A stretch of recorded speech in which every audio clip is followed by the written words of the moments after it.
আসসালামু আলাইকুম নমস্কাৰ মই শাহিদ আপুনি চাই আছে দা ইউনিক অসমীয়া আজিৰ এই ভিডিঅ'ত আপোনালোকক জনাম যে গুৱাহাটী বিশ্ববিদ্যালয়ৰ এখন ডিপাৰ্টমেণ্টত কেইবাটাও সিট খালি আছে সো কোনটো ডিপাৰ্টমেণ্টত কিমান সিট খালি আছে কোনে কোনে সেই ডিপাৰ্টমেণ্টত এডমিশন ল'ব পাৰিব গতিকে এই সবিশেষ আজিৰ এই ভিডিঅ'ত মই আপোনালোকৰ সৈতে জনাবলৈ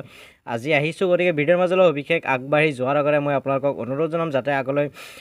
মোৰ এইটো চেনেলত দিয়া ভিডিঅ'বিলাক আপোনালোকে চাব পাৰে এতিয়া কোনো সময় নষ্ট নকৰাকৈ আজিৰ ভিডিঅ'টো আমি আৰম্ভ কৰোঁ আৰু ভিডিঅ'টো আৰম্ভণিতে মই আপোনালোকক ক'বলৈ পাই সুখী হ'ম যে নেক্সট যিকোনো ডিপাৰ্টমেণ্টত যদি কিবা সিট খালি আহে গুৱাহাটী বিশ্ববিদ্যালয়ৰ তেতিয়াহ'লে তাৰ ইনফৰমেশ্যনবিলাক সদায় মোৰ চেনেলত আপোনালোকে পাব গতিকে চেনেলটো ছাবস্ক্ৰাইব কৰাৰ লগতে বেল আইকনটো প্ৰেছ কৰি থ'ব যাতে মই যিবিলাক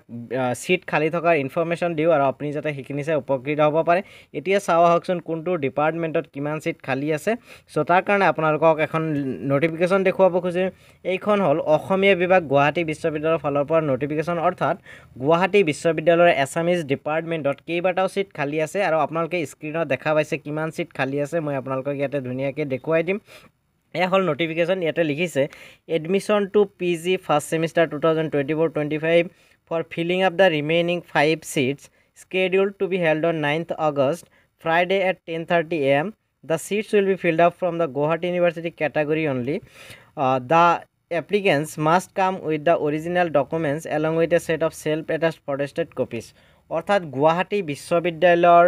এছামিজ ডিপাৰ্টমেণ্টত টোটেল 5টা সিট খালি আছে 5টা সিট খালি আছে সো এই 5টা সিটৰ যি এডমিশন হেয়া হ'ব 9th আগষ্ট তাৰিখে আপোনালোকে এডমিশন পাব অৰ্থাৎ অহাকালে এডমিশন ল'ব পাৰিব ৰাতিপুৱা 10:30 পৰা এডমিশনটো আৰম্ভ হ'ব আৰু এই 10:30 AM পৰা যি এডমিশন হ'ব 5টা সিটৰ কাৰণে আৰু সেই সিটটো গুৱাহাটী ইউনিভাৰ্চিটি কেণ্ডিডেট সকলে এটা এপ্লাই কৰিব পাৰিব অৰ্থাৎ মেৰিট লিষ্টৰ আপোনালোকে জানে দুটা ক্যাটাগৰী আছে এটা জিও ক্যাটাগৰী এটা নন জিও বা আদাৰ ইউনিভাৰ্চিটি ক্যাটাগৰী সো এই 5টা সিট জিও ক্যাটাগৰীৰ পৰা হ'ব আৰু কোনে কোনে এডমিশন পাব যিয়ে আগত যাব 10:30 ইয়াতে কৈছো যে 10:30 পৰা এডমিশন হ'ব আৰু 10:30 যিয়ে আগত যাব হিয়ে এডমিশন পাব এই মেৰিট লিষ্টৰ যতেই নাম নাথাকক ইয়াতে ৰ্যাঙ্ক মেটাৰ নকৰে গতিকে যিয়ে আগত যাব হিয়ে এডমিশন পাব ক্যাটাগৰী ৰ্যাঙ্ক একো মেটাৰ নকৰে জাস্ট জিও মেৰিট লিষ্টত নাম থাকিলে হ'ল আৰু গুৱাহাটী ইউনিভাৰ্চিটিৰ আন্ডাৰৰ কেণ্ডিডেট হ'লেই হ'ল গতিকে যিয়ে আগত ল'ব বুলি ভাবিছে তেওঁলোকে 10:30 গ'লেই আপোনালোকে এডমিশন ল'ব পাৰিব আৰু পৰৱৰ্তী সময়ত কোনোবা ডিপাৰ্টমেণ্টৰ সিট খালি থাকিলে আপোনালোকক মই ভিডিঅ' আকাৰে জনাই দিম গতিকে তাৰ কাৰণে আপোনালোকে চেনেলটো ছাবস্ক্ৰাইব কৰি বেল আইকনটো প্ৰেছ কৰি দিব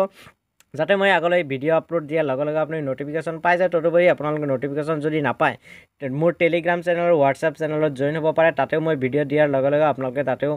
চাব পাৰিব গতিকে আজিৰ ভিডিঅ'টো মানে ভিডিঅ'টো শেষলৈ চোৱাৰ বাবে আপোনালোকক বহুত বহুত ধন্যবাদ জয় অসম জয় হিন্দ